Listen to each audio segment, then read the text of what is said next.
We're live. We're live. What's going on, everybody? How's everybody doing? We'll let people get in here for a second. Got ourselves a little bit of a live stream. A little bit, I usually start the episodes when it's us, but it's like this is just a live stream.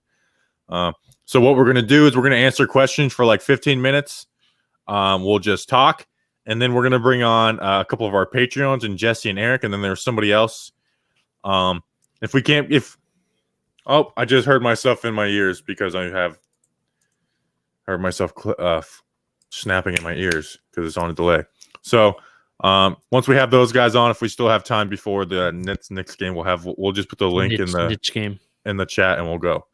So we'll start it off with Justin. How are you doing? You're looking skeptical AF. What are you skeptical of? Someone's after me. Carl Banks is going to run me over with his car. Hi everyone. How you doing?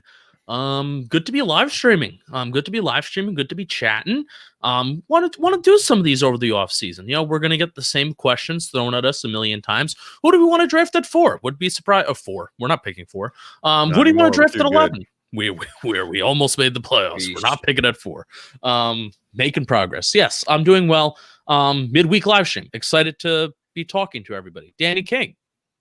Holly Poop, it's Danny King. Danny King, how are you doing? I'm doing great. I'm reading a group chat from people in my dorms that are asking, is there a place to hang clothes? So I learned I'm dealing with morons up in college. I'm doing good though. Is there a place to hang clothes? I mean, there's not always a place to hang clothes. Sounds like there is, so that's good to know. I'm doing good. Just had some Tootsie Rolls. Great candy, by the way. But I'm doing good. Who eats Tootsie Rolls? Are you 90? Yeah, I am. You got a problem? Drink prune juice too? Yeah. No, I should drink prune juice, but we're not going to get into my bowel movements either. Now, I would be amiss to not start out with this first question. How are you feeling, James Harden, to the Nets? I am feeling so good. And I know we have Knicks fans, and everyone and Celtics fans are like, Kyrie's a headache. Well, Kyrie was a headache before we made this trade. Like that doesn't change. And Kyrie is super annoying. Like there's no denying that. He annoys the crap out of me. But here's the thing. Here's what it comes down to with Kyrie. Do you think he's going to retire or come back and play? I think he's going to come back and play, so I'm not stressed about it. As long as he's there for the playoffs. Is it going to annoy me on the way there? Sure. But if he's there and engage in the playoffs, then we're good. If not, then we have issues. But we had those issues before the Harden trade, where now at least we've got another star there to rely on. So I definitely love the Harden trade. And spare me to talk about the future. The future is now. We're trying to win championships. We are all in on winning championships now. And people told me, oh well, the Celtics trade ruined their future. It's like, well, we're here in the future and we're competing for championships. So that's it. But we're here to talk about the Giants. So ask your Giants questions before we bring in some of our Patreons and possibly some other friends. How are we doing, Roberta, Justine, and Danielle? Ooh, tough reference to yesterday. I like it. All right, so we're about to get just blown up with Nets questions, but I'm going to ignore them. Bobby, why do you deem the 3 most pressing geopolitical issues facing the incoming Biden administration? And also opinion on Einstein's theory of relativity. Let's see. The 3 most geopolitical issues. What a question. World War III, World War IV, and World War V. Those are the most important things. Speaking of world wars, hey guys, hope you're doing good. Love from Germany. What a transition. No, this is why they pay you the big bucks. This is why you get the big bucks, Bobby. Right there. What was that guy's name? Or I couldn't read the name. Jacob. Welcome, Jacob. It's late over there. What are you doing up? Yeah. Are we sure? Germany's gotta be late. Europe's at least 5 hours. Yeah, it's late over there. It's probably like midnight for them right now. All right, so this is going to be asked about, and we're going to actually talk about the Giants on tomorrow. Okay, Jack G, sorry you're not doing this, man. I'm muting you. You did this in Silman Radio. It's fun. It's funny. Here, we're putting you on a timeout. Is this he's quoting Justin Bieber, isn't he? Yes. What song this time though? It's too late to say sorry. It's the same one. Cause I'm missing more than your body.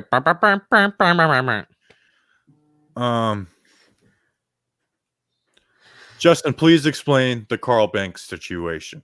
Can Do I I have explain to? it before you go into it? Sure. Here's what happened.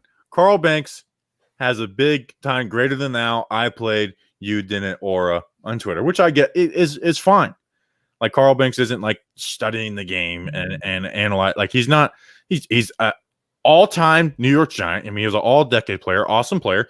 Now he does the radio. Carl's like, let's be honest. Carl doesn't put as much effort into this stuff now. Does he know football more than us? Does he know the intricacies of football more than us? Yes. But that doesn't mean his football philosophy in the same. So what Justin was saying was what Patrick Graham does. Like Justin's point was this is what Patrick Graham does. He doesn't try and stop the run at all things. He lets his guys up front stop the run and lets his backside play the pass. And this idea of like, oh, you can't give up 4 to 5 yards per carry. You'll ray our team. Well, guess what? We literally gave up 4.1 yards per carry, and we were the 9th best defense. Yeah. Last year, we gave up less than 4 yards per carry, which was top of the league, basically, and our defense was doo-doo. So it doesn't mean that you're ignoring the run.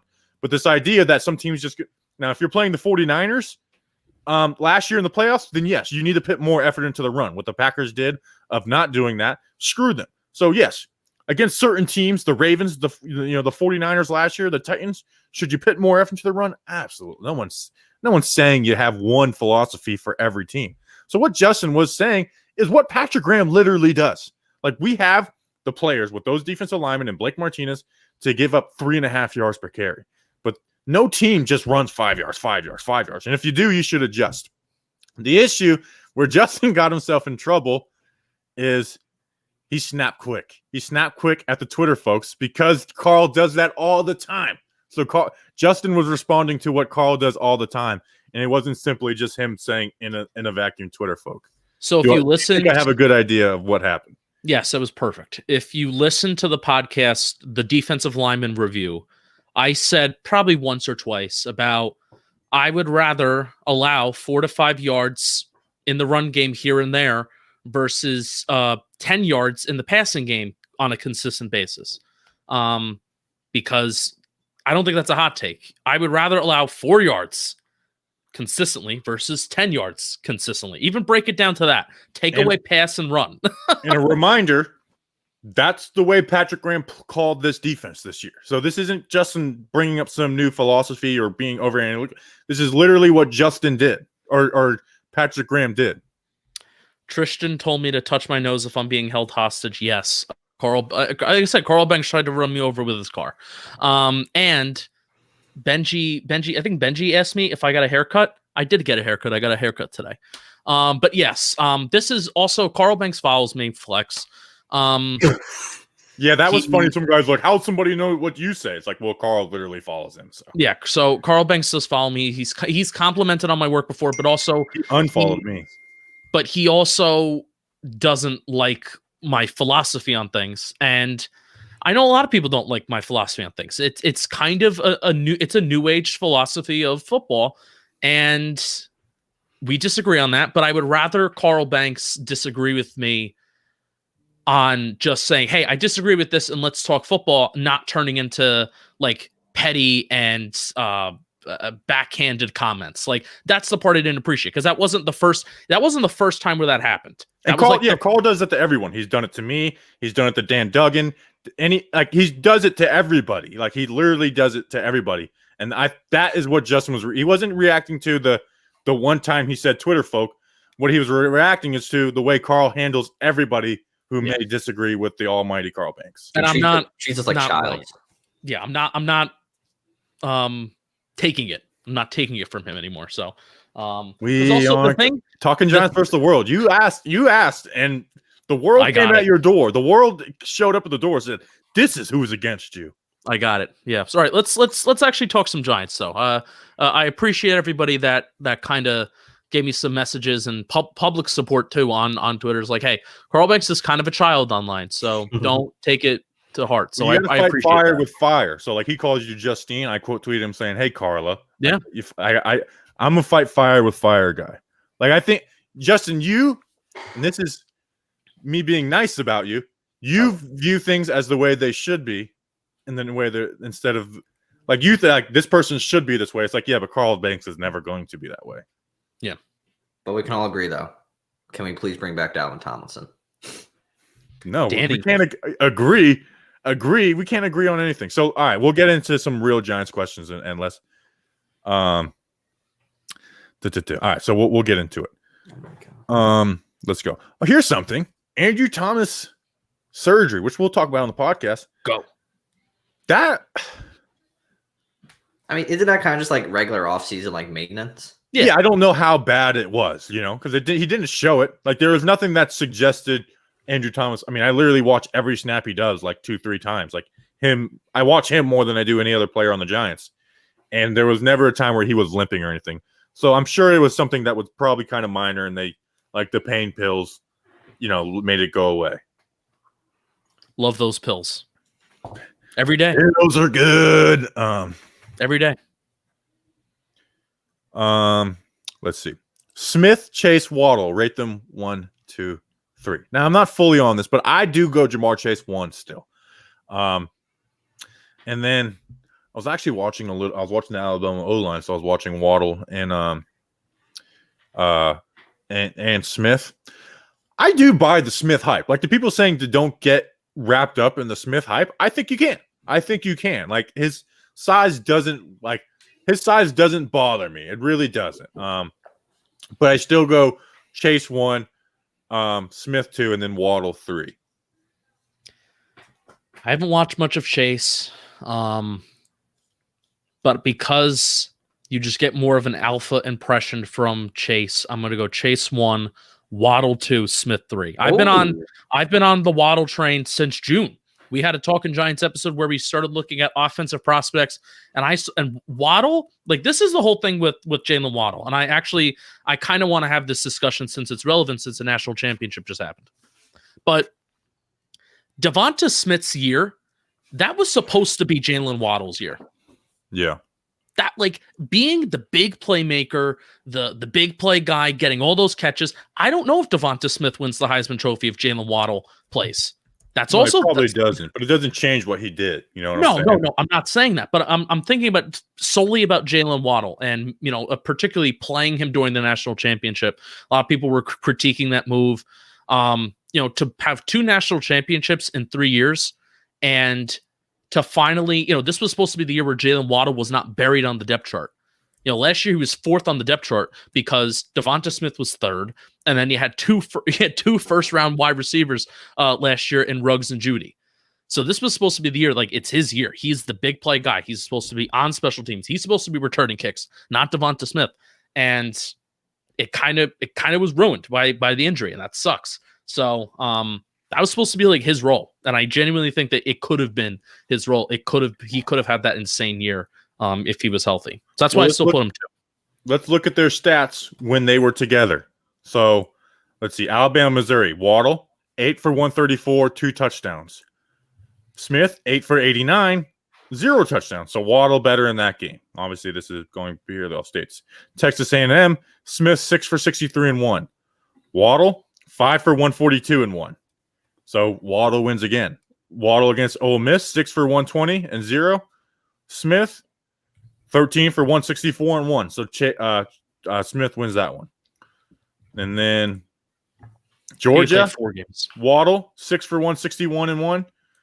Devontae Smith, 11 for 167 and 2. So, I mean, both really good games, but you give Chase or Smith the edge there. I don't know if Waddle got hurt in that game. So, I mean, I agree with you there, where it's like,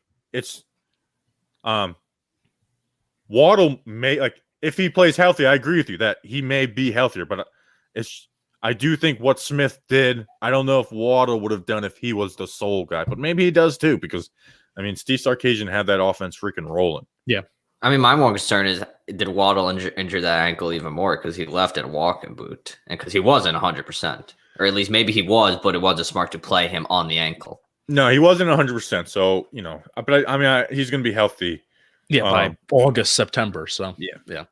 Eli Wortman says, "What is your favorite chapstick flavor?" Got to go cherry. No, I actually like peaches. Ooh, peach is a solid one. I don't know if this doesn't have a flavor. I've been using this Blistex free ad. Free ad? Blistex medicated lip balm. I just grabbed it. So you get like the old man like herpes one. Yeah. Old man herpes one, of course. Tough. Let's see. How long till Bobby gets perma-banned from Twitter? Not long.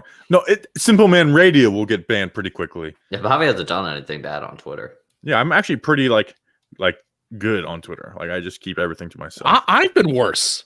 Yeah, I'm pretty tame on Twitter. Like as far as like things that would get you banned, where it's like I just don't care. Like I don't care to share. I was Twitter banned for 12 hours. I remember the Talking Giants account was a shadow ban last year for 24 hours. The morning of the first Giants preseason game, everything that me and Danny like had built was working. Like this is our night. This is our night. The first night we get to do clips, and then like that morning, it's like oh god, what happened? Like I was so scared. I was like I can't believe they ruined it for us. And at that time, the Talking Giants account had more followers. Like it was. I mean, we were still small, but the Talking Giants account was how we gained followers. Me and Danny.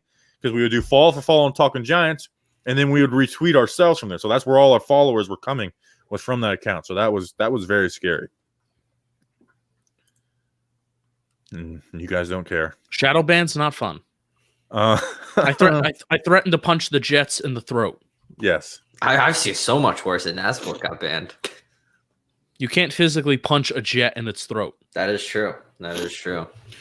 Would you guys... Because some people are asking, would you trade, draft Robinson, or sign Robinson, trade Pitts, whatever. But here's what I'll say.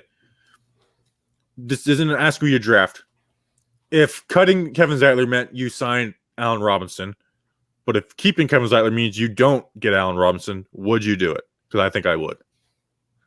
Getting rid of Kevin Zeitler results in getting Allen Robinson, yes. I agree. Yes. Yeah, and then you can maybe then you can slide either Hernandez or Lemieux over to that position and just hope they adjust to that position. I think you could draft a guard. I mean, I haven't looked at free agency guard-wise, and, obviously you have Hernandez and Lemieux, and you like both those guys, although I do think one of them could end up being depth. But, Zeitler's year was not great, for Kevin Zeitler's standard, compared to, Shane Lemieux, he was great. But for Kevin Zeitler's standards, it wasn't great. And I love Kevin. He's one of my, I love the way he just shows up to work every day, never complains. I mean, he's just dealing with the stress of, trade rumors, which really, people don't realize how much of a stress that is to, not know if tomorrow you could be traded to freaking Jacksonville. But I actually think Kevin could be someone that we actually restructure to like a $6 million a year deal kind of thing. I was going to say Benjamin Butler asked a good question about no relation to Brad Pitt. Benjamin Butler asked a good question. What do we think the market for Benjamin Butler? Oh, it's tough. I got that wrong too. What do we think the trade market is going to be for Will Hernandez?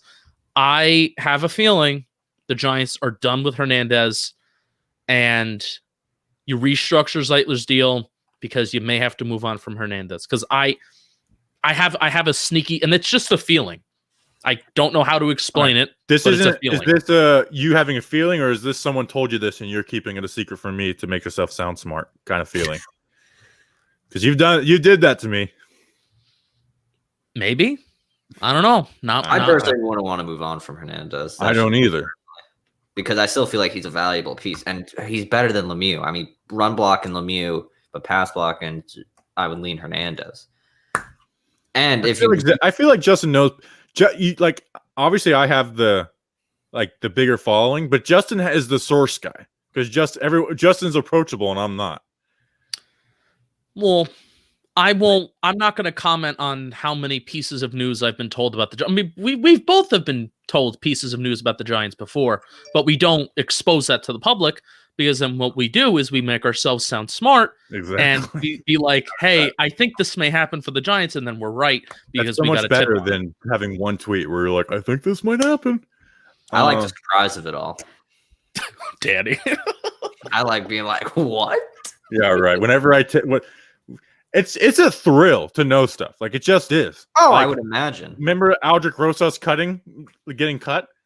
I was 20, 30 minutes. I texted you guys before. I was like, Aldrich Rosas news coming soon.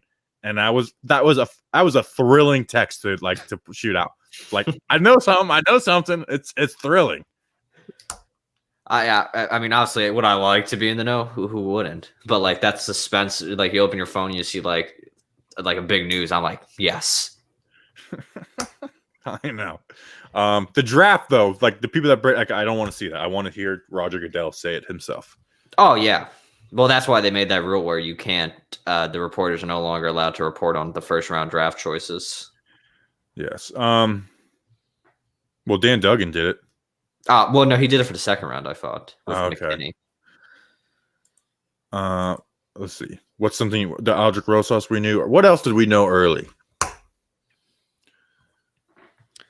I knew Shermer was going to get fired. Yeah, we early. knew Shermer was going to get fired, but everyone kind of knew that. We could have seen that from a mile away. Yeah, no, there was doubt, and it was if you can argue that based off of what the Giants did this offseason with Dave Gettleman to keep him, that keeping Shermer in 19 just based off of the quarterback success, that wouldn't have been fans would have freaked out.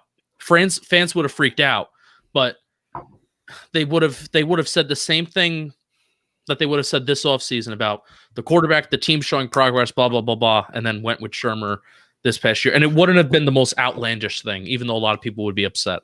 Yeah. Yep. All right, we're 20 minutes in.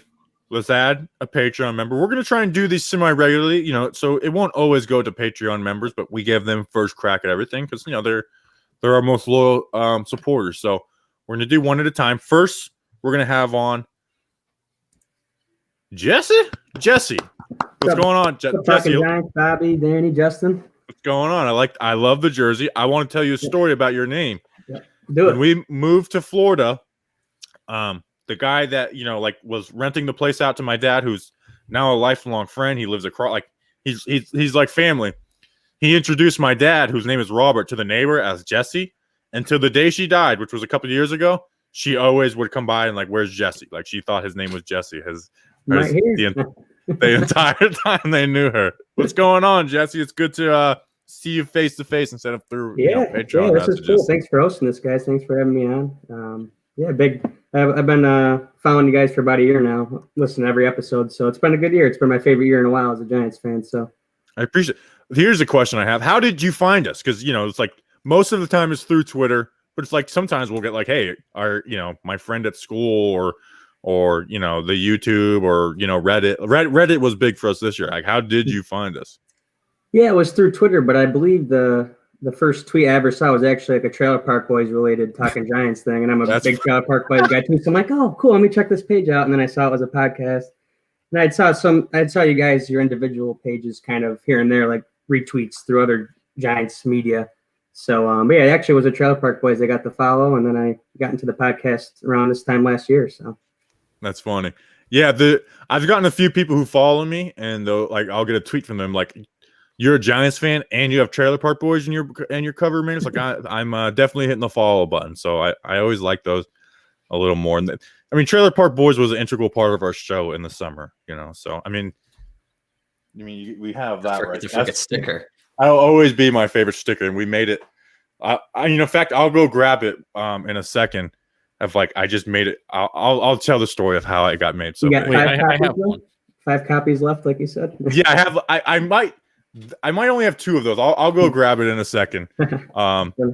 So did you have a topic, or do you want to just go through check questions in the chat? I had a few questions. Well, somebody who I wasn't there for the beginning. I just wanted a brief, how you guys got started, how you guys might have met, so anything like that for the listeners that don't know much about the start of Talking Giants. Yeah, there's a sticker, by the way. But I'm going to tell the story, and I'm going to bring the little one too. So how this started, and I'll keep it quick because I could take 20 minutes telling the story. As you guys see, the show Silman Radio is back, and I'm not expecting the numbers for Silman Radio are 2% of the Talking Giants numbers, but that was me and my friend Zach. We like a lot of people just started a sports podcast and talking, and then we ended up hooking up with these people named Wegrin who do a Giants Nation page, and they were good for us because they kind of showed us what it takes to be somewhat relevant, and I realized you need to do something niche. You can't just talk about sports starting from nothing. You'll never grow that way. So I mean, I'm a Giants fan. I was like, I want to start a Giants podcast. While we were with Wegren, was always looking for somebody, and then but it just seemed like, okay, this guy, I talked to him, he's like, he doesn't seem interested. And then Danny started running the Talking Giants or the Giants Nation page, and then became like the section manager for them because they're like super official over there. And then so me and Danny, I was like, hey, Danny, you want to start a podcast? We started a podcast. At the beginning, like we weren't really committed to a ton. Like I was still doing like Stillman Radio was my first love. I was putting all my effort into Stillman Radio, and then me and Danny would do it once a week. And then we hooked up through John Boy because I had talked with Jake the year before, had him on Stillman. So I always kept the connection with them. And then as before they blew up, but you could tell that they had something. Like it was just Talking Yanks. Like John Boy had like 12,000 followers at the time, but you could tell they had something. And I think it's similar to us, where there's people that have more followers than us, but people like us. Like we're just like, because I think we try to be common men. Humble brag. Yeah, I try not to. So join them, turned the Giants Nation podcast into Talking Giants, and it was doing like some decent numbers for a brand new podcast. And then Daniel Jones, the draft pick of Daniel Jones, put it through is what really launched it into something real, because everyone was trashing it, and I understand. Like I'm not expecting people to watch film. I mean, I didn't watch film. I watched 3 games nonchalantly before the draft of Daniel Jones, and one was him playing in a tropical storm in Miami. So doing that film stuff helped us grow and gain followers, and then so just doing more and more film stuff. And then 2019 was a good year. Added Justin, and it's just kind of been slowly growing. And then YouTube was huge for us this year. I know this story is taking forever, but YouTube was huge for us because people are just more likely to click on YouTube videos, and they subscribe quicker. Like, we've been doing Twitter for, 2 years, basically 2 years of doing consistent Giants content on Twitter now. And I have 9,000 followers. The YouTube we've been doing for real for like 4 months, and it has over 7,000. So, I think one thing you guys do well that differentiates you a little bit is the fan interaction, especially on Twitter. You guys do a good job of, responding when you can and getting the whole fan base involved on there. So that's something that definitely is awesome. Yeah, I'll let these guys talk, and let me stop. And we got into fights a little bit here and there on Twitter. Yeah, I do got a question for Justin. I wonder what it could be. I think I kind of know the answer to this one, but if you had to pick one stat that we could improve on next year, as advanced as you want to get, what would be the one stat you would definitely pick? Well, the explosive plays. I made a video on it this week. That's what I was thinking. The explosive plays, especially on offense, just the amount of times that we could have put points on the board, that we were sustaining a little bit of a drive, but then they stall at midfield, they stall at the 40-yard line because there's just nothing to jumpstart. There's nothing to the Giants offense. It's a dead battery in a car. The car could still run, everything still works, but they need that jump start. They need those jumper cables, and whether that can be Saquon Barkley, whether that can be an Evan Ingram that doesn't drop a ball, whether that can be an Allen Robinson that can just help jumpstart and get us a 15-yard play, a 20-yard play here and there. Also, Jason Garrett calling for more deep concepts and calling for more ways to get separation, for our receivers to get separation. So that is the one thing that I feel like Giants need to improve on, the explosive plays department. That's the one stat, but maybe another way, because you hear me talk about that all the time. Definitely, I would say wide receiver separation. Like that's also the main thing, where it's upgrading talent and finding a way to scheme wide receiver separation. Because that's the one thing that one of the things I learned this year is that wide receiver separation, not so much it's partially talent, but also partially scheme driven too, where the Giants literally had the same everything besides Saquon Barkley, but the same everything in terms of wide receivers and tight ends. And all of the numbers were worse this year versus last year. So you literally can't have a more perfect, how do we determine what determines wide receiver separation? Is it scheme or is it the players? Well, it was literally the same thing from 2019 to 2020. It was the perfect kind of study. And it's like, well, Jason Garrett was the one thing that changed. So those two things. But that's a great question. before we get to his next question, someone said Pitts is a modern day Gronk, but more athletic and faster. If that's the case, he should be taken second overall. I mean, I haven't really watched him, but that's some high praise right there. I couldn't pass that up. He's a gold jacket guy. Let's draft him. Like he's the greatest tight end of ever, but he's faster and more athletic. Like I'll take him if we were picking second. Yeah. So I'm gonna go grab those stickers. And we'll grab those stickers. You guys don't get me canceled question here. So if you're not majoring in meteorology right now, what's your major right now? Yeah, I know. You'd think I would major in meteorology based on how good my weather skills are. No, sports media, because if I could talk about sports for a living, sign me up any day of the week. Any day. Or if that fails, I'll become a meteorologist. You have a minor. I have a minor right there. People like, I know there's someone that follows Talking Giants that's like an actual weatherman. They're probably like, man, this kid is here just not even knowing what he's talking about, and he's just spewing garbage. Uses the same graphic every week. Using the same graphic. I got the graphic once, and I was like, I'm going to change this every week. And then I'm like, no, I'm not changing. That's too much work. This guy knows air yards, but he doesn't know airflow. No, I can tell you that stuff, but airflow, what the heck are you talking about? Yeah. Oh man. I do got another Justin question too, quick while we're waiting for Bobby. I love it. If you had to, you might know the specific number, but if you had to estimate the amount of Giants games you've been to in your life, what would that be? Oh boy, I've tried to do this before and it hasn't worked. All right, so let's say I attended almost every home game. Let's say on average of 7 per year from 2009, 2010, 2011, 2012, 2013, 14, 15. 7 years, 7. That's about 49 plus a home playoff game is 50. I'm not counting preseason games. Yeah. And then since 2016, maybe another 10 to 12. So 49, 50. I've probably been to close, maybe around 65. That's my projection. Section 315, seats 13, 14. That's and parking lot K12. Those are the places you can find me. Where are you? Where have you gone to? How many Giants have you gone to? Well, I'm from Central New York, so like near Utica, Albany. Yeah, but actually I've never had a chance to go, so I'm still waiting. But I know what section I'm buying my tickets in. If I beautiful. Yeah, obviously after COVID, it makes you appreciate those things. So I'm going to try to definitely go the first season we're allowed back. 30-yard line. It's right by the 30. And I'm the kind of guy. Bobby's a little different, but I'm the kind of guy I want to see the play evolve. I can kind of, after going to so many games, I can appreciate the speed of the game, blah, blah, blah. But I want to see what's going on. Like, that's why I feel like I know more about what happens in a game when I go versus when I'm watching on TV, because you can see the safeties. You can see who's running deep, who's wide open, and you're yelling, throw to that guy. So there's definitely a value to sit in the bus. So I'd love to have you join us in section 315. I'm up at the top guy, and when I have to pay, I am up at the top guy. But I sat down low, and I was like, "This is actually really nice." I'm in the hundreds. That's my area. So stickers. I actually just bought these off of our store because I wanted to have them. Did you get the employee discount? Yeah, I did actually. Oh wow.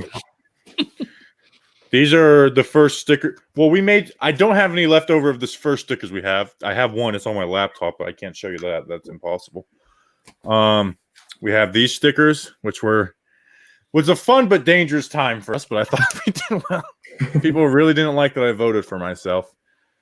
And then this is the reason why the stickers are so big, because these are so small. They're so small. And so what I was like, okay, I want them 3 times the size of that. And I didn't think about surface area.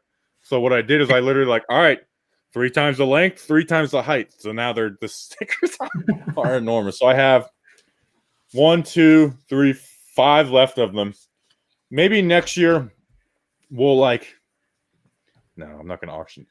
Maybe I'll give one away for if we're doing charity for the softball game. How many do I have? 10, 15. And then magnets. I have some magnets. I just ordered a new one. We have new stickers coming though. The Talking Giants versus the World. Here we go. Oh yeah, they're intense stickers. Those will be some fun ones too. What was the question for Danny? Where do you sit or at the stadium? No. Why am I majoring in meteorology? You should. You should actually like minor and do take some kind of meteorology class. Maybe for the jokes, I will. I'll be like, do you have any experience? I'm like, yeah, I talk about the weather on a podcast. I'll be like, what? Hey, Bobby. So you're mentioning, which I'm pretty excited about, you're going to get to go to the Senior Bowl if that's still on, with everything. But what are you most excited for about that? And what position are you most looking forward to scout at the Senior Bowl? Well, I'm definitely excited because it's my first time like doing something even like that. So they're definitely excited for that. It's going to be weird though because COVID, we won't have the same access. But I mean, what I know best is the offensive line. Like, I can obviously give my thoughts on other positions, but offensive line is what I know the most. So what I will be spending the most time on the offense, like the one-on-one offensive line drills. I can't wait to watch those because I know what those are like. I know what to look for, and I can even see a defender beat an offensive lineman in a one-on-one drill and be like, that won't happen in a game though. So that's going to be fun. I don't know exactly what will come out of it. I think I'm going to try and do live streams with other media members that are there for all of them, which, it'll be fun. I'm going on my own, so I'm just going to have to go and find other people who are there by themselves and just like, hey, me, you can be friends. And hopefully they're not media snobs. So I'll have to do something in Alabama to make sure I'm not a media snob. So I'm open for ideas if the chat has anything I could do in Alabama to make sure I'm not a media snob. Take people out to Waffle House. Gettleman's going to draft the Senior Bowl standout, so you might see him. Yeah, he's going to get one. There's one every single year. Matt Parrott was it last year. So there definitely will be at least one Senior Bowl guy every year. He broke the streak last year because he drafted a Senior Bowl MVP it was Daniel Jones, it was Kyle Laletta, if I'm correct, and then Webb, right? Yeah, but he didn't draft Webb. But yeah, we drafted the Senior Bowl MVP 3 years in a row. So that was a fun storyline. And he's like, no one, like, I'm not staying for the game. I guess nobody stays for the game. It's gonna be weird. I don't know how many people are gonna be there. Like Dan Duggan went last year, so when I got my credentials, like, hey, you going? No. Nick Falato went last year, like, you going? No. Like, so no one's going because of Corona.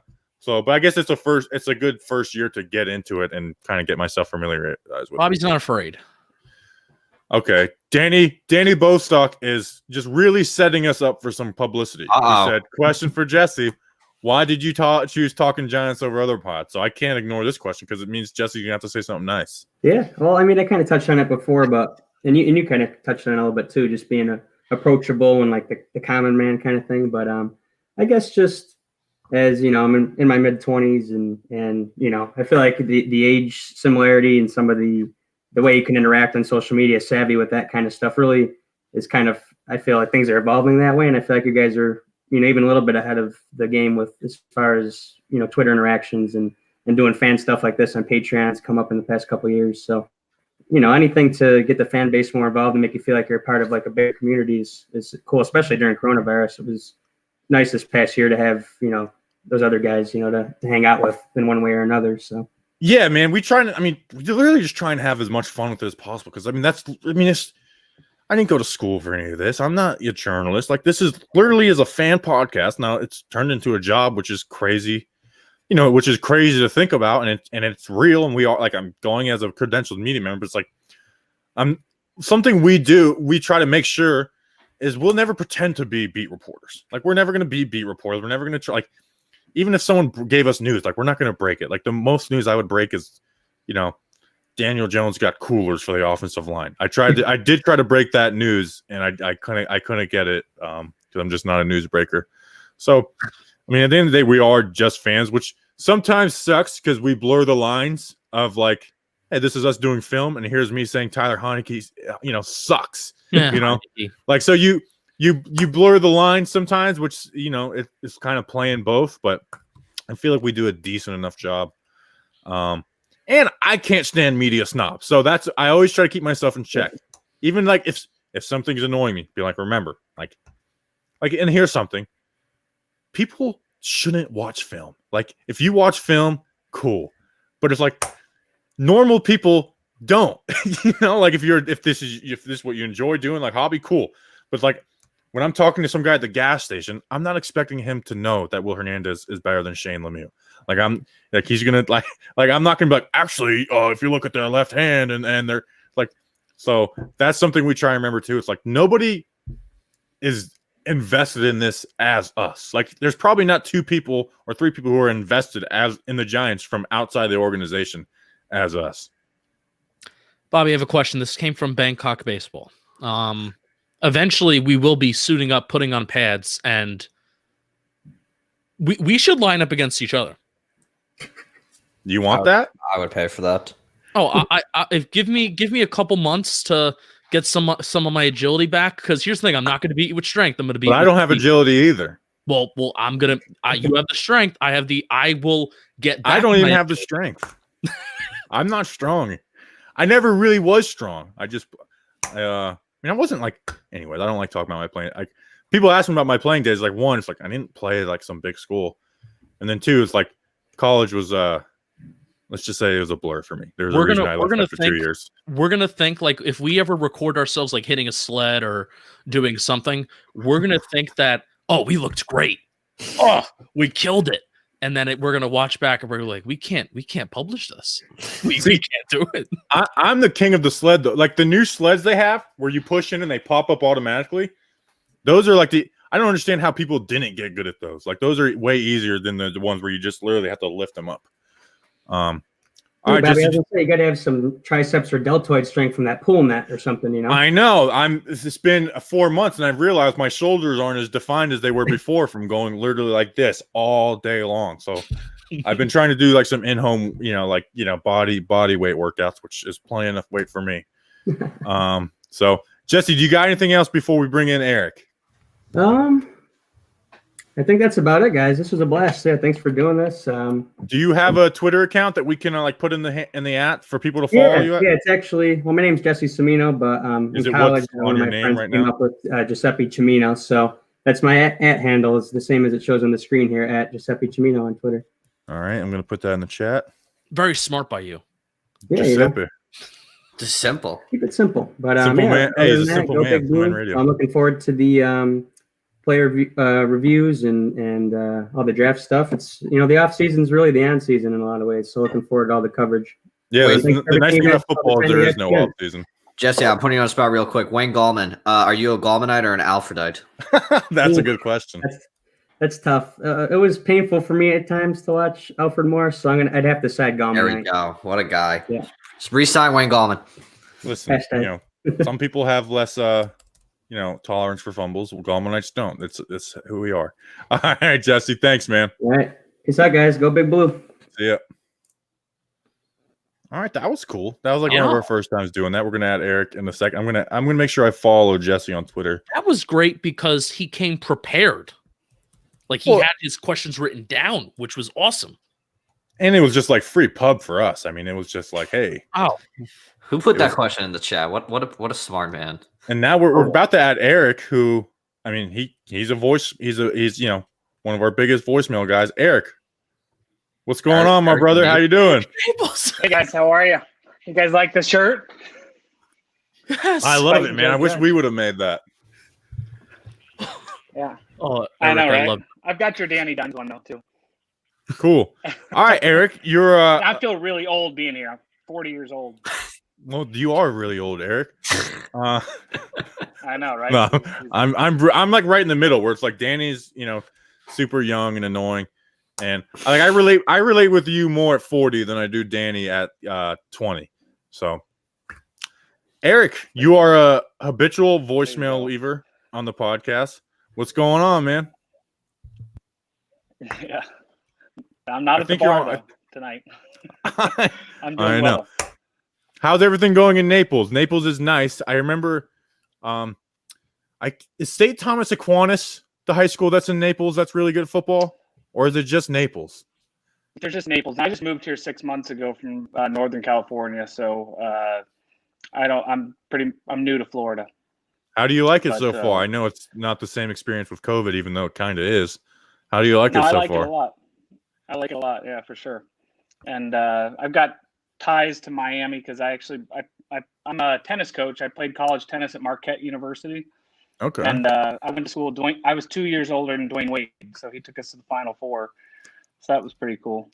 That's sick, dude. Because I'm that's when I really started getting the sports. Was around that time with that Final Four.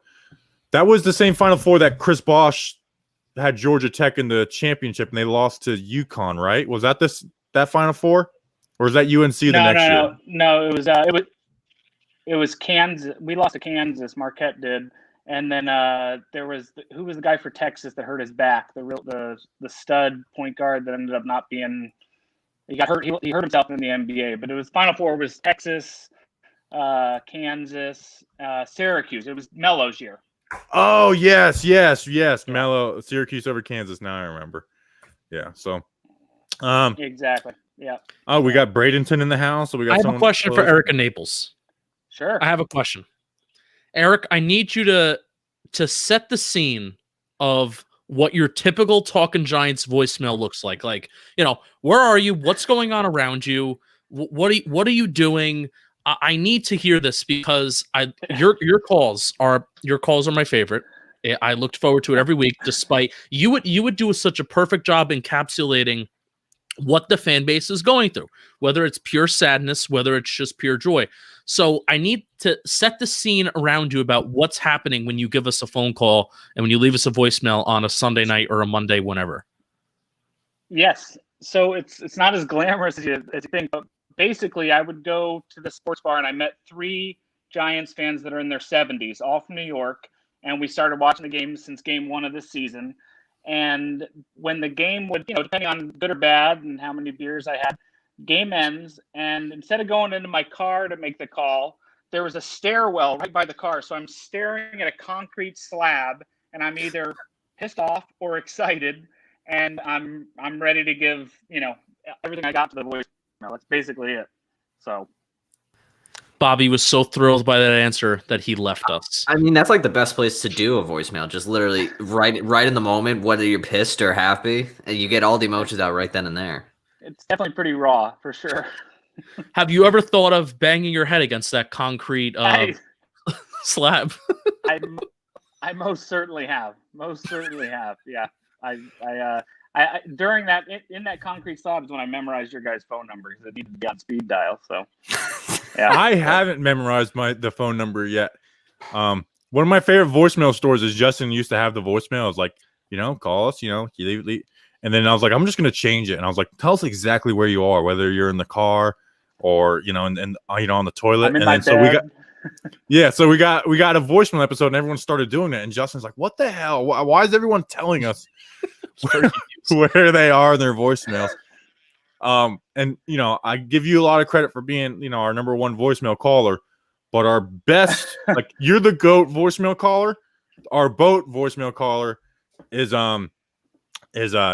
Gordy. Gordy. I always get Gordy and Marty mixed up. Gordy. I thought you were gonna say the guy that said he was on the bridge when he. That's Gordy. That's Gordy. Yeah, he's just the nicest guy of all time. And then he's like, I'm depressed. I'm on top of this bridge, and he calls back, and he's like, that doesn't. Well, I realized that sounded really bad. But to a minute, I don't. Say it again. I like Bobby's bluntness. He's like, okay, leave it to a minute because I don't want to hold up the damn phone the whole time. I like how just kind of blunt you are with what to do. So I think that's what we try to go with people. Is like, we'd like to be honest with our listeners. Our first ever voicemail episode. I don't know how this happened. Like, I just don't get how this happened. We got a call from this old lady, and you know what? We may have to. And Buddy Brown says it. Glenda Jones. We may have to go pull this audio and post it on Twitter as like a throwback Talking Giants. This was Justin's first episode on Talking Giants. We welcomed in, like, here, send us some voicemails. And we get this voicemail that's like, hi, this is a Glenda, and I'm looking for Marty. Thank you. And then she says Glenda Jones. She doesn't just say Glenda. Yeah, it's Glenda Jones. So we're like, is this Daniel Jones' grandmother? Like, is the Daniel Jones grandma calling to the show? So we called her back on the show, and we're like, do you have a grandson named Daniel? And she's like, Daniel in the Bible? And I was like, all right, this is time to hang up. But yeah, Glenda Jones. So I'm gonna have to pull that audio and make a video for Twitter. That's a a Talking Giants throwback from the list. Glenn so you asked the last guy how he found the podcast and everything. I kind of have a funny story for how I found you guys. So I used to be a big Howard Stern fan, and I don't know if you guys used to listen to him at all, but they used to do prank calls to this guy on the Talking Yanks. And oh my God. Those were the funniest prank calls of all time. When they would put the phone up to the TV and stuff, those cracked me up. So I'm looking at Talking Yanks one day, and then I just see this Talking Giants, and then that's how it started from there. It was maybe about a year and a half ago. So yeah, because there was a different guy. If anyone in the chat or Justin and Danny probably don't know, there was a different guy who did a public access show called Talking Yanks. And what are their I've actually never listened to the Howard Stern show, but I've listened to their prank calls on YouTube. I forget their names. Is it something and Sal and Richard? Sal and Richard. Like I can listen to those for hours, like them calling into Tradio and stuff. But those Talking Yanks one, because he would get so mad. Like, and I can't even go into all the things they would say to him on the streams, but those would no, we can't. Or why he's famous. Yes, we can't. Go look up like Sal and Richard Yankees, and it cracks me up. My favorite though was when they kept on putting the phones up to the TV so it would get frequency, and he would just like lose his mind. Those go down that YouTube rabbit hole of Howard Stern prank calls, man. They were hilarious. So that's funny that's how you found us. That's how I found you. Yeah. So can I ask one Jason Garrett type question real quick, and then I'll just do whatever you guys want to go with the flow. So obviously we all are very disappointed in Garrett. I was hoping that he would just, get a hire and get the heck out of here, but it doesn't seem like that's going to happen. And I was just reading a thing yesterday that said that we were one of the least used pre-snap motion and play action passing teams in the league. And that makes no sense to me. I mean, maybe Saquon, we don't have him, so he's not a threat, but you can do a play action with whatever running back you got.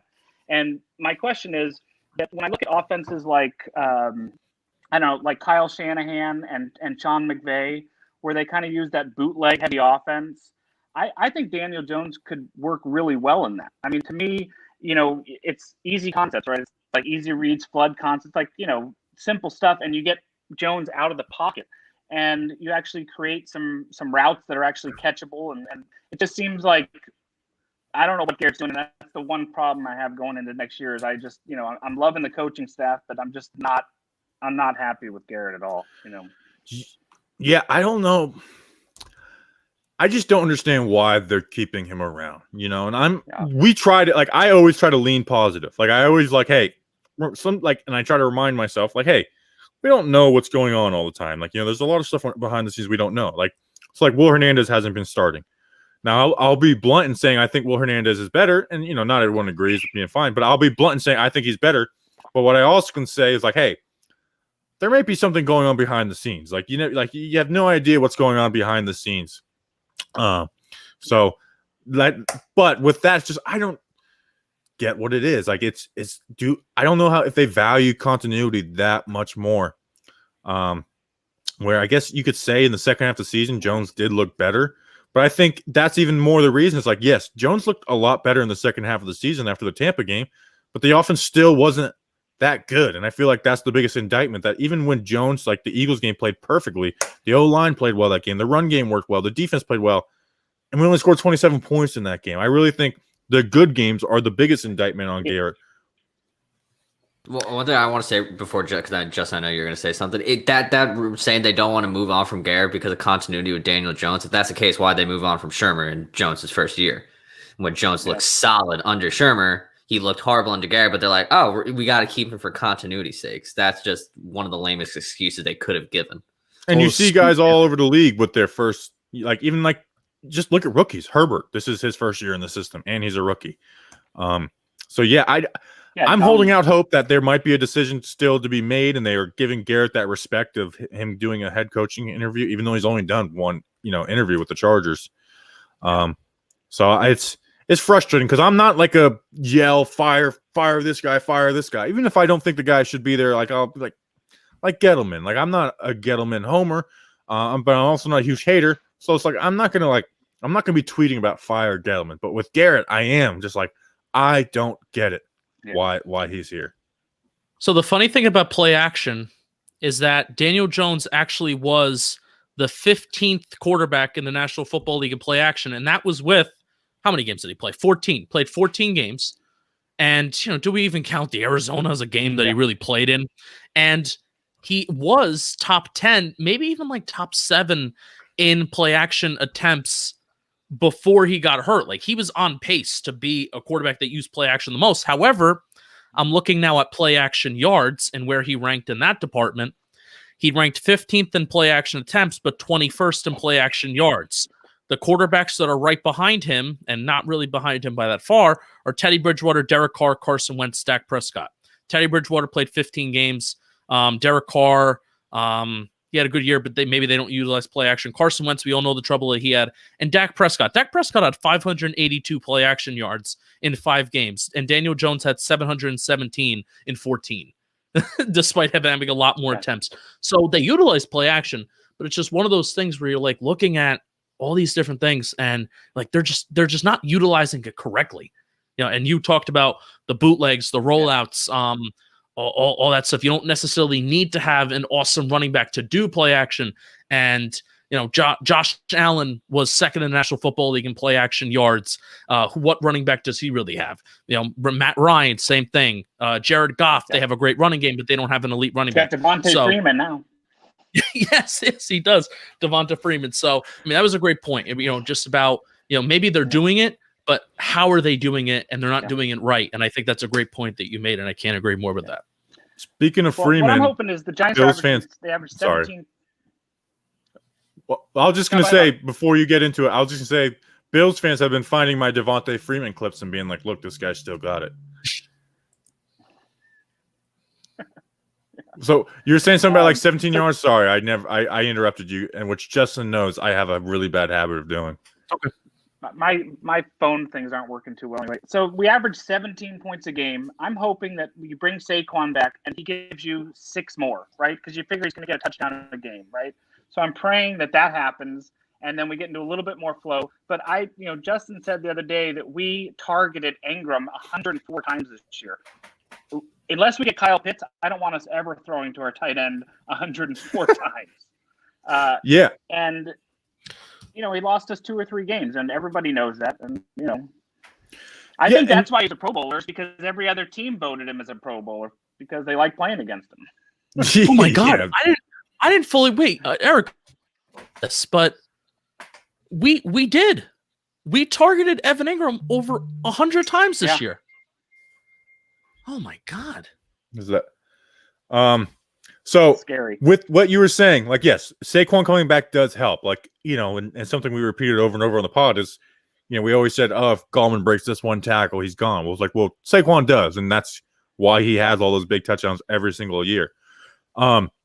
So does that make our offense better? Yes. Does the offensive line being together more better? Yes. Does Jones a second year in the offense make it better? Yes. Should Ozzie weapons better? Yes. But I think with all of that, this offense could be a top 10 offense. Like if Jones is the guy, if he's not, then it won't be. But the offensive line getting a year better, and you say you add somebody, you add a weapon on the outside, you get Saquon back. And if Jones is the guy, there's no reason it can't be a top 10 offense. It was the 19th offense as a rookie with lesser ability than what we would think 2021 would be. So it's not that the offense won't get better next year. It's just that I think with Garrett, the ceiling, it really is like in the teens, which I don't want that to be. I want it to be better than that. Mm-hmm. And then Tutu Azuri, thank you for the donation. Like you said, I don't think he's going to outsmart everybody. Yes, he's not. He'll never be an advantage. You know what I'm saying? Like some OCs are advantages. Jason Garrett will never. Like he can do all right with good talent, but I don't think he'll ever be an advantage. I want to thank Tutu Azuri, who is from Italy, for the donation. He says "Ciao Pisano," which I think means seafood fest. Bobby, I don't.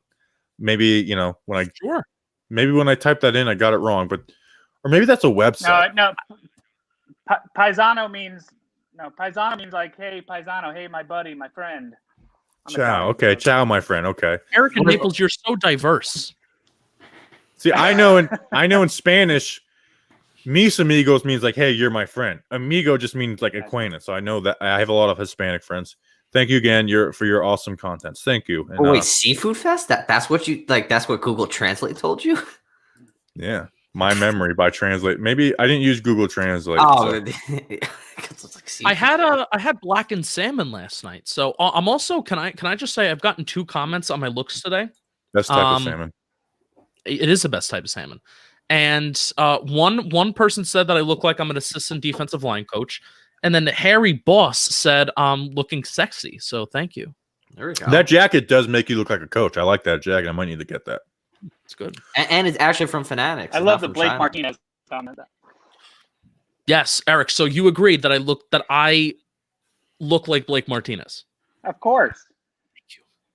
It's an undeniable fact right now. Blake Martinez after a light night of drinking, right? Yeah. Yes, with the beer belly. Yes, absolutely. I always wonder what some of the players think of us. You know, like we. Go ahead. Sorry, we're on. You're on like a 2-second delay, so we keep on interrupting each other. I know. I'm totally on. I'm loving the Metro hairband. So don't fight it. Yeah, the issue is usually when we record, it'll be at night. So like I'll just shower right before. I'll get my hair looking good. Where now it's like I'm doing Silman Radio in the morning. So it's like I got to be showered for Silman Radio. And then throughout the day, my hair gets a mess. So I just put the hairband in. And like I don't want to be the guy who has like sunglasses on all the time, which used to be my go-to when I did pools. I would just put my sunglasses back. But I don't want to be like the sunglasses guy. You got a nice set of a head of hair for yourself too, though. There you go. So there you go. So you know what I'd love to hear? I'd love to hear scrolling ESPN. Fireworks went off at the Senior Bowl, and just find out that Bobby threw out some fireworks up there. I don't know if they sell them in Alabama. Which if they did sell them anywhere besides Florida, they probably sell them. It's Alabama. If they don't sell fireworks, what's Alabama doing? I'm going to do something. I'm going to do something that could get myself in trouble. Can you carry fireworks through state lines? Yes. Not on a plane though. I'm flying. You're flying? I thought you were driving. I'm flying, and then I'm getting a rental car. How about that? So maybe I'll do like some I'll do a rental car like race around like a Walmart. You are a media snob. You are a media snob. I would have paid for a rental car myself. I wanted to have a vehicle. He did have a minivan when he was in New York last year. I did. I remember you guys. I had the minivan. I was like, this is huge. Tuto, thank you again for the donation. In my opinion, Giants' biggest problem and need isn't the QB position, and that's the fact. DJ has the talent and arm strength. Yeah, this isn't. I don't think it's a. Listen, I don't think I love Daniel Jones, but he hasn't proven himself yet. I think he's proven that he could be the guy. He hasn't proven that he is the guy. But I agree. When a lot of people, that's the nature of social media. It's just nitpicking. Like Daniel Jones will throw a touchdown, and they'll be like, "Yeah, but did you see the way he looked at this play?" It's like, come on, he threw a touchdown. Like so. Getting a lot of comments on my looks right now, and I think we need to address some of these. Well, let's get this one. Granny Smith says, "Want to get to know an older woman, Justin?" Yes. Okay, I will say, I love Shania Twain, Joan Jett, all women I'm super attracted to, and they're older. Shania Twain and Joan Jett are older women, and I love older women. Granny Smith then said, "I'd bang Danny," but would that even be legal? No, it wouldn't be. It wouldn't be illegal. It's of age. No, just be frowned upon. Yeah, just be frowned upon. But the law cannot come. What has this turned into? One other thing I wanted to bring up with Giants beat report, just all the annoyance that goes on. I wanted to do, if you could do like a vote on who was worse, Jordan Renan or Dan Graziano, because I can't stand either. Graziano. See, I didn't really experience Graziano because I wasn't on Twitter for Graziano. He was the biggest Debbie Downer I've ever experienced. Anything the Giants did, he was like, this move sucks in the end. See, I don't hate Renan like people. He's like, I don't think he's not my favorite, but I think he does a good job like breaking news. Where Renan pissed people off, and especially people like us, is when that whole like, oh, these people steal from me, and that just turned on like hell's gates for him. and the fact that he is ESPN. But I don't hate Ronan. In fact, I think we're going to try and get him on the show this offseason at some point. But if we do get him on the show, well, you ever know if we do get him on the show, we're gonna like I'm gonna be like, all right, let's talk about what you said about people, and I actually want to give him a platform to explain that, because I think what he did a bad job, and I've said this before, is he painted it with a broad brush when he should have been more specific, because there is people that steal their stuff. There's people that steal our stuff, and it's frustrating. Like, it's very frustrating. And we'll send it to me and Justin. We'll send it to each other, but we won't we're not going to be like, this is definitely taken from us. But so it's frustrating, and his mentions kind of suck because people do hate on him. But I'll say that I've been listening to all the post game pressers, whether it's Coughlin, Shermer, and when you hear, because you can hear their voices. When Graziano or Renan ever ask a question, you can just tell the coach pauses and is like, "Oh, great, this dickhead asked me a question." I mean, it's that obvious. Yeah. But hey, if you get him on, good for you. The Graziano era was not everyone hated him. I just remember seeing him on ESPN and be like, I hate you. Well, I see his tweets every once in a while, and they're usually pretty douchey. So I'm just going to go Graziano off of that. You talking about the coaches being like, oh, here it comes again.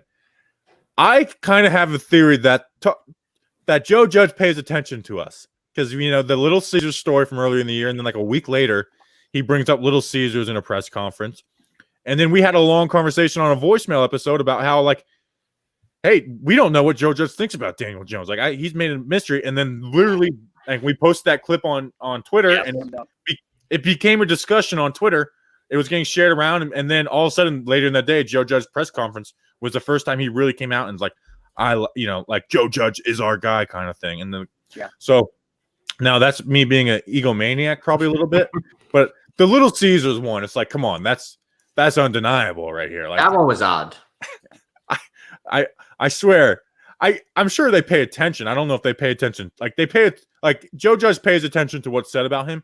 I don't know if he pays attention to what we say about him. But so it's interesting. They also don't have the time to listen to that stuff, because it's such a grueling job. Yeah. I think of Danny, and I think of Danny King. I think Danny in the Middle East with those maps for the weather. It works. It works. The map for the Middle East. That was a great moment, and that was awesome.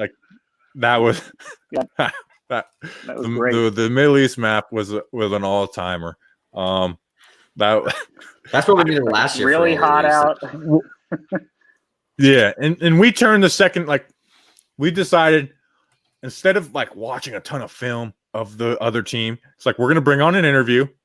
We're going to, because no matter how much film we watch of the team, the people who cover that team will know the team better.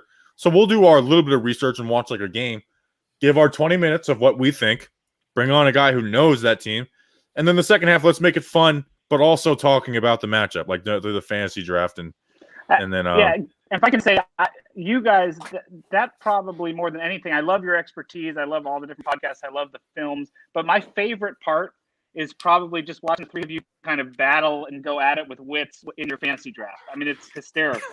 I mean, whether it's Bobby bragging about what he's doing really well, even though he's in last, or it's Justin saying, whatever, maybe I'll let somebody get back in. But it's fun. And then everybody's like, do I have to take our second running back? It's just great. I mean, I love the fantasy. I'm glad to hear that, because I got worried towards the end that segment was getting old. So I'm glad to hear that. That's the nice thing though about football, is that we don't have the same, there's 16 weeks where the show is very similar, but the off season, it's different every week. Mm-hmm. And that's why we'll do voicemails and mailbags. And this is why we're going to do more YouTube streams like this, is because we like hearing people's questions and talking, but we also don't want to get in the habit. And a lot of people do this, and this isn't me throwing shade, but it's just the truth of, from this month until January, they'll talk about just free agency, the same players over and over. We want to hit everything. And then the draft, we don't want to talk about who do we draft at 11 for a month. We're going to be like, hey, here's these guys we like at this position. Here's these guys we like at this position, this position, this position.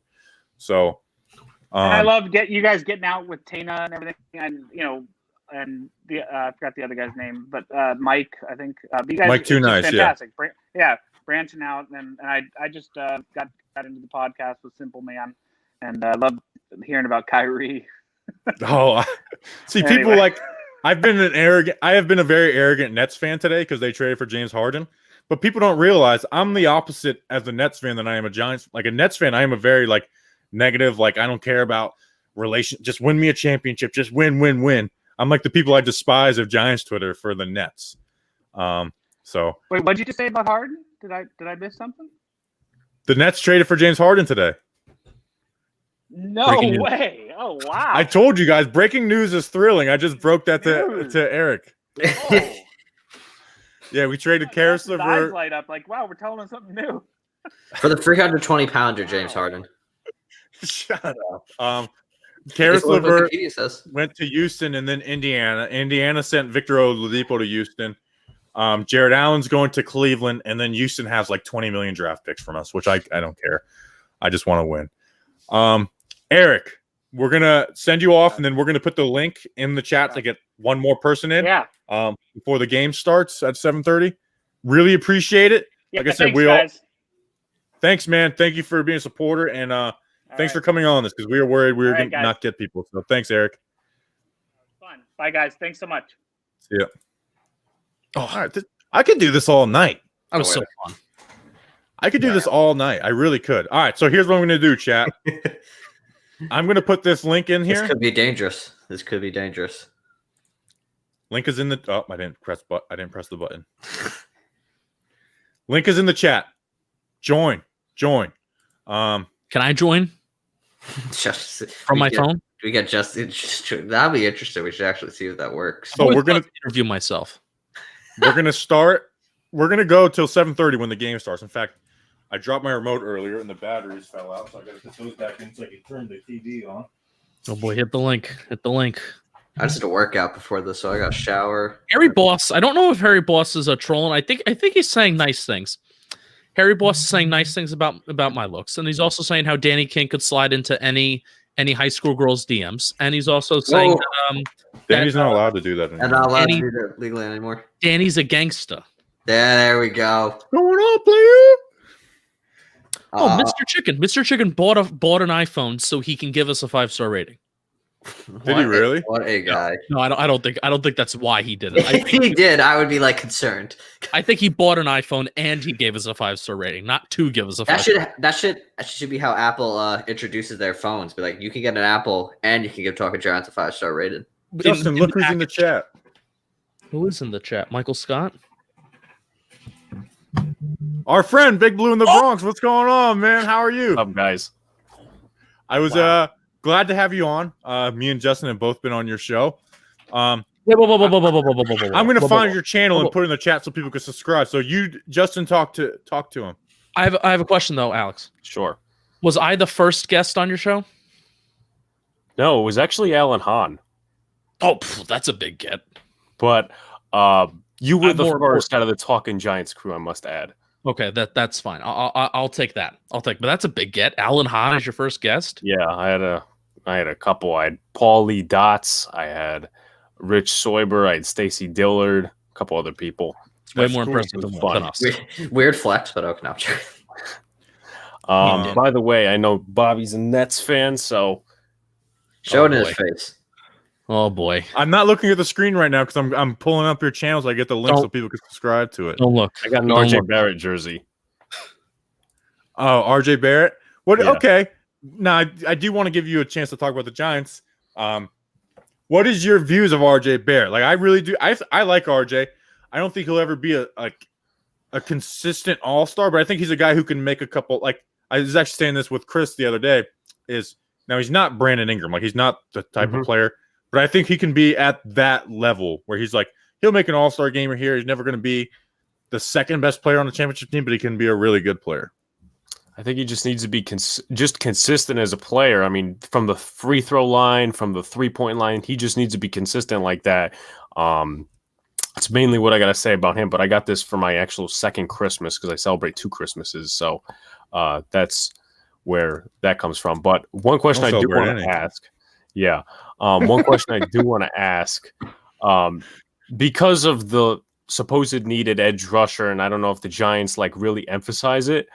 Do you think that we should sign maybe Kyler Fackrell to like one of the contracts that we signed David Mayo to last year, like that 2-year extension, the one that's like, you know, $2.5 million in cap savings if you cut him like next year or after the offseason? Or do you just go into the draft wanting an edge rusher?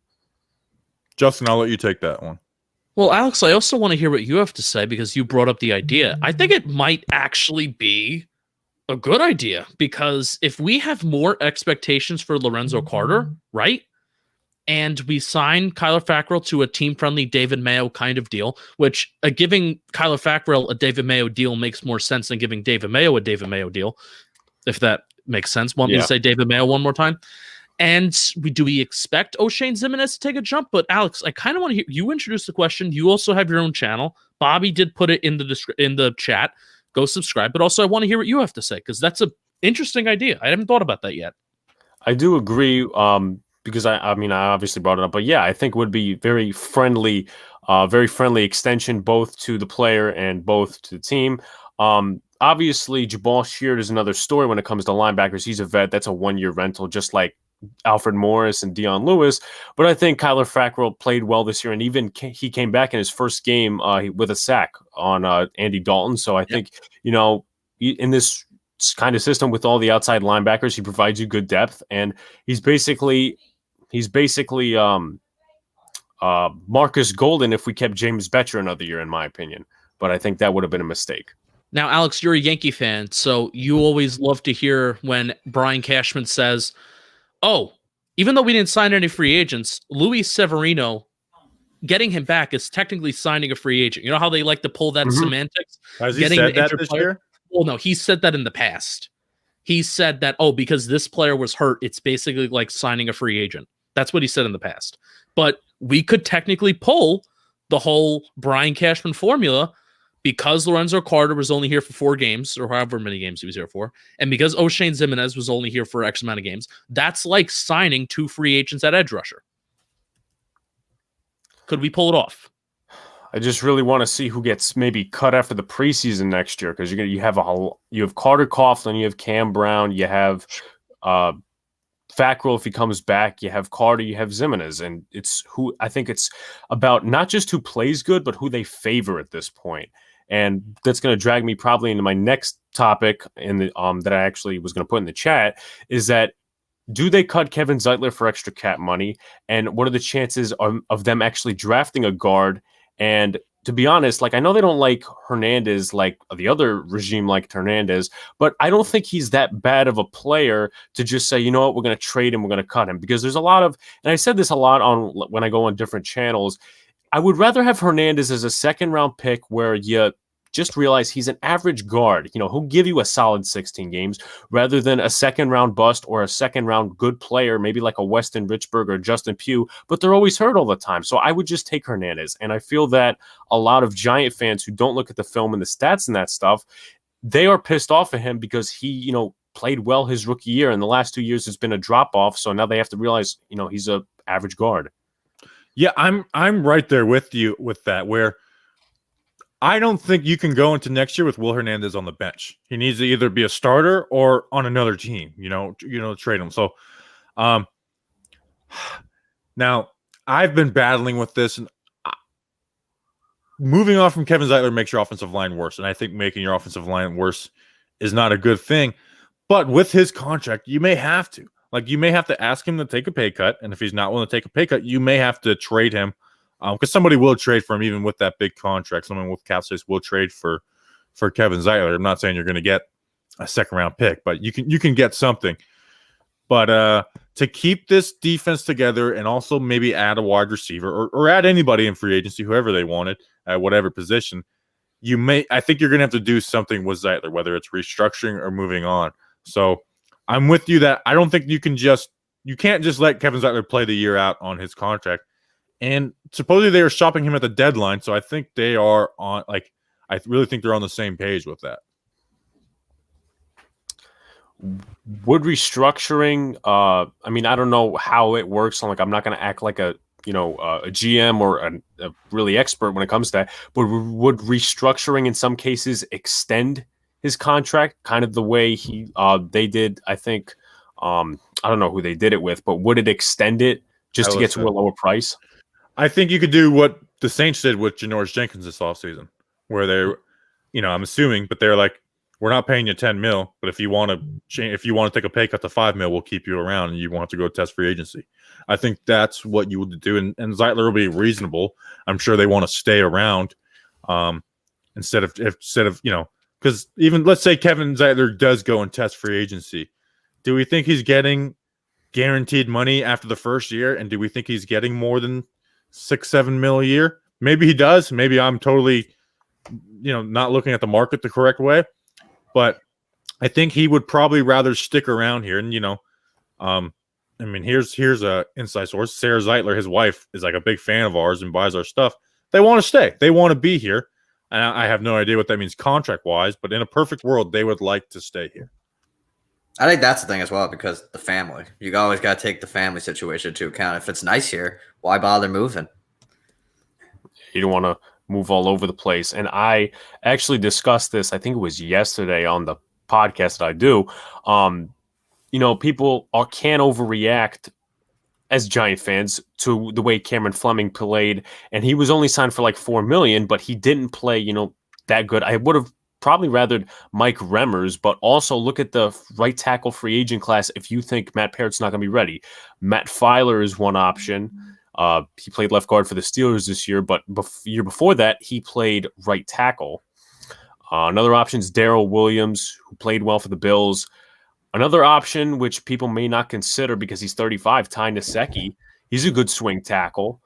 And I don't know if he's going to be asking for big money, but the right tackle from the Panthers, Taylor Moton, a couple of good options in free agency that I think would be better than Cameron Fleming as a swing tackle. Yeah, and you mentioned two Gettleman guys and Moton and Darrell Williams. Yeah, I think they're going to have to.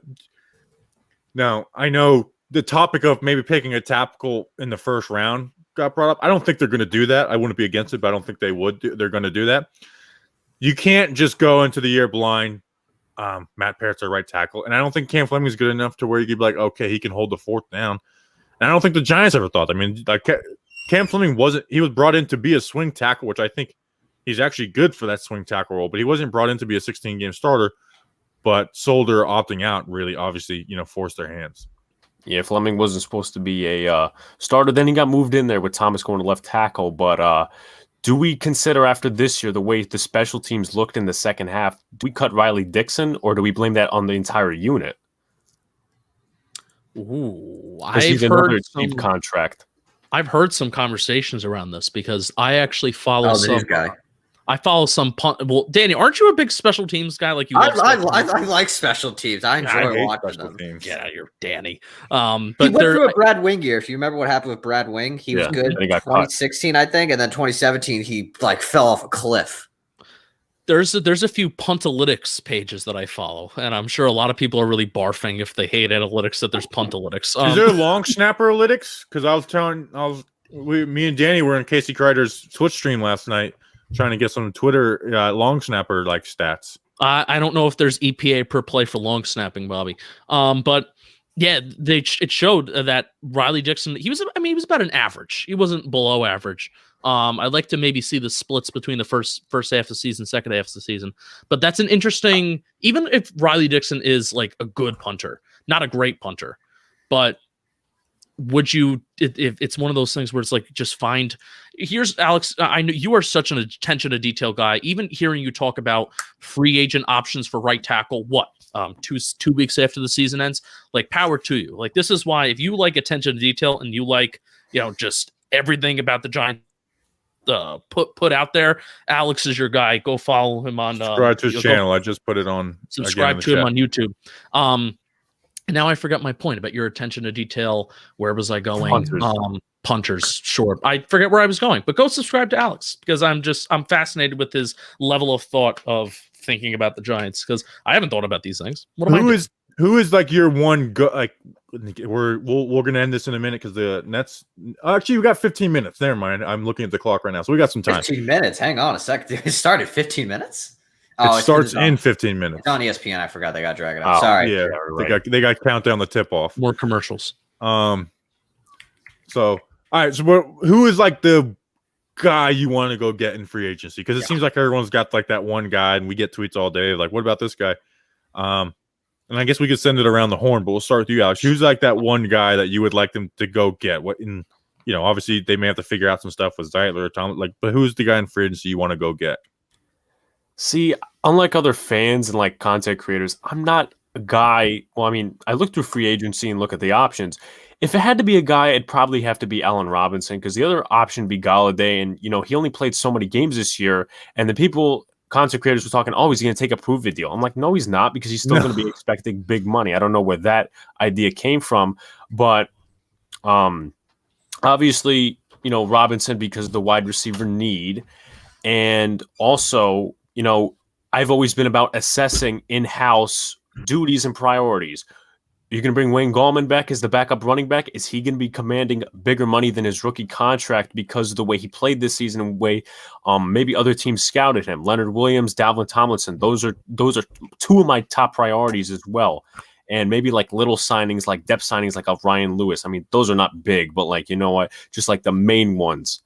So if it had to be me, it'd probably be Allen Robinson if I had to choose. But again, you also have to assess in-house duties first. Yeah. Yeah, it seems I'm on there too. But like you said, he's not going to take a prove-it deal.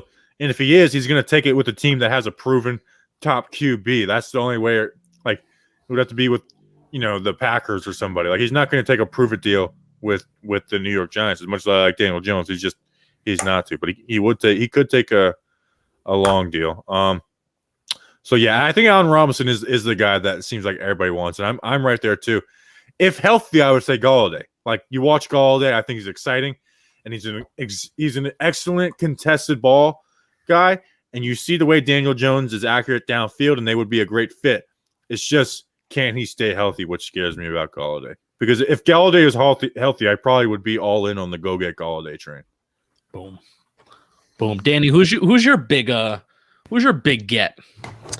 I'm gonna be honest. I agree with Bobby. I kind of like Kenny Galladay. It's just the health thing. Because when you think about it, Kenny Galladay's probably going to be cheaper than Allen Robinson, because Allen Robinson is a fantastic receiver, and I think he'll command some decent money. And then you got to take into account Leonard Williams and your own guys like the Kyler Fackrell situation. So I think if Kenny Galladay can't stay healthy, and one obviously is not franchise tag, I think you go after Kenny Galladay, because it will be cheaper. And he gives Daniel Jones like what he's been lacking, that guy to go up and get the football on those contested catches. Tuto says, thank you for the donation again, Tuto. Our highest priority is to fix our offense and special teams, Bobby. Here in Italy, we say, Foggy Abu Ed. That's what they say. Forget about it. That's my translation. I know. Is that correct? Yes, it's forget about it. Forget about Ed. My Uncle Ed, forget about him. Don't ask me my big get in free agency. I don't know yet. Just say it. Just say it.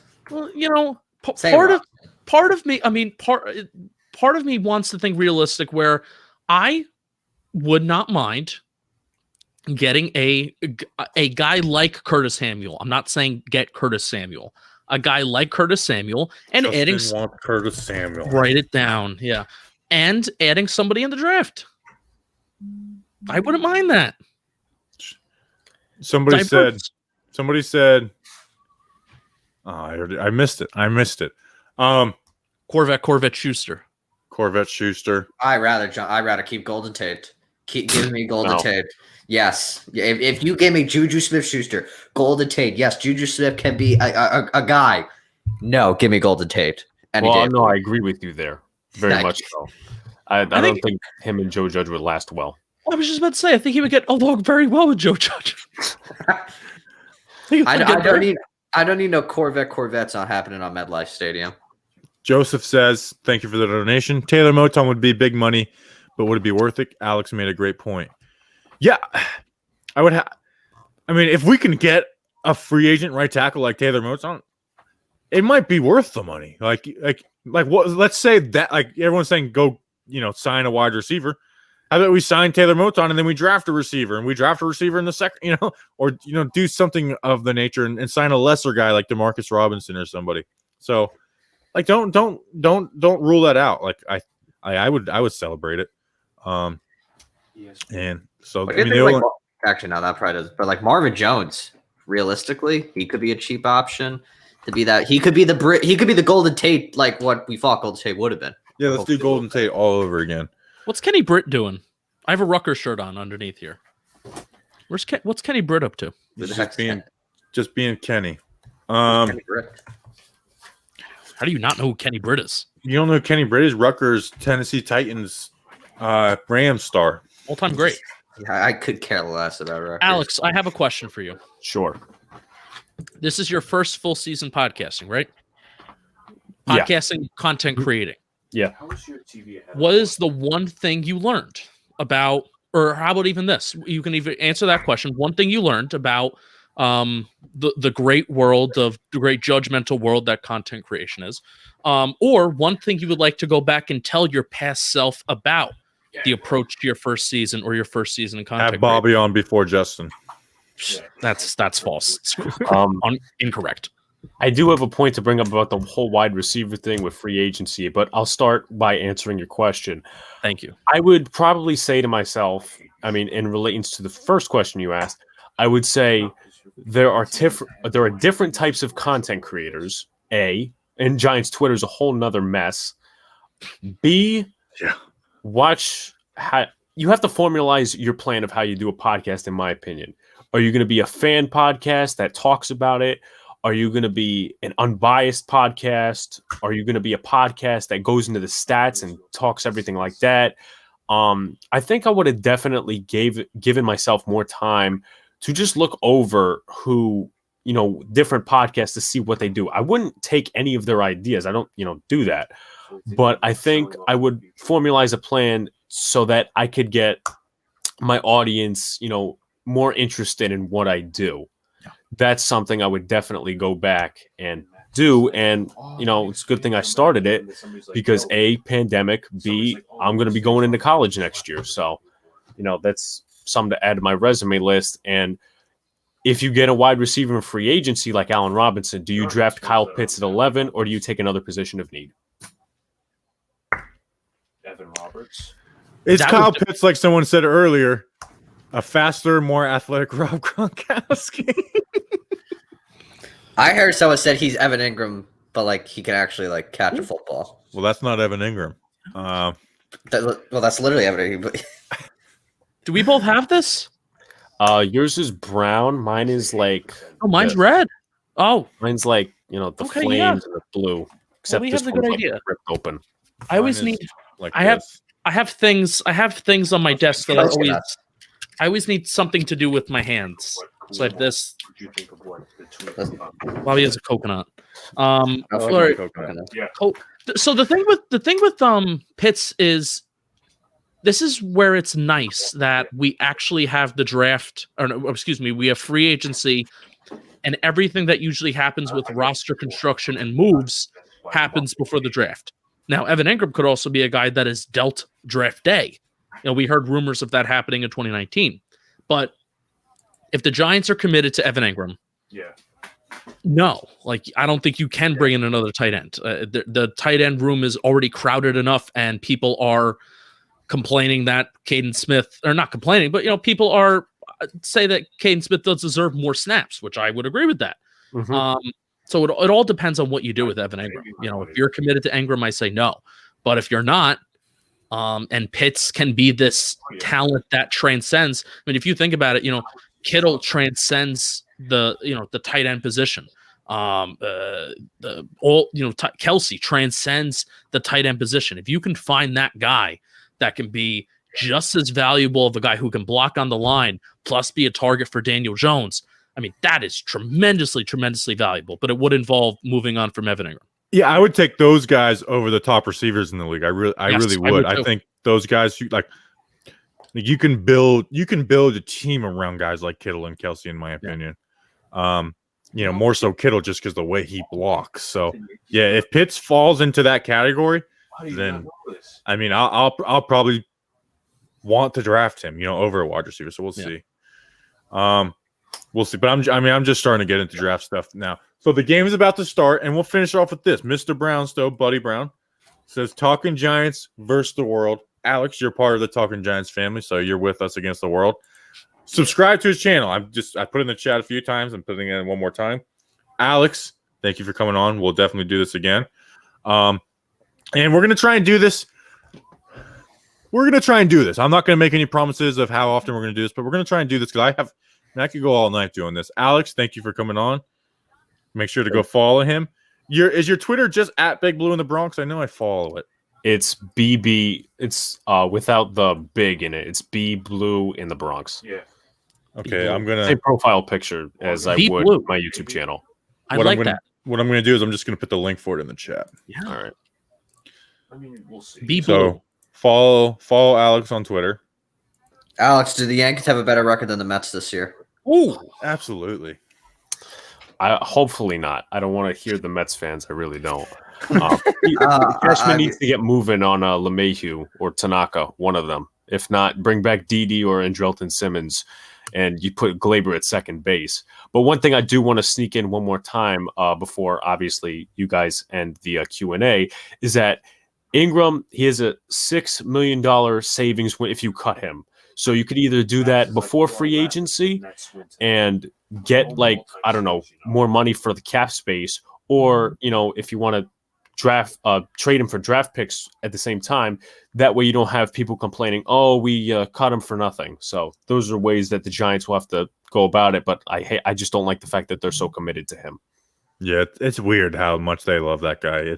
He's like the Eric Flowers. They will not give up on him until they have Eric Flowers was like a bad person, like work ethic wise. Well, yeah, but like they kept trying to make it work. Ingram, he does his thing. Yeah, they didn't go after Andrew Whitworth when he was literally staring them right in the. Yeah, they're like, Eric Flowers got us, guys. Come on, idiots. All right, thank you everyone for joining. We'll try and do this more regularly. Thank you, Alex. Thank you, Danny. Thank you, Justin. Don't think. We'll see you guys whenever we do this again.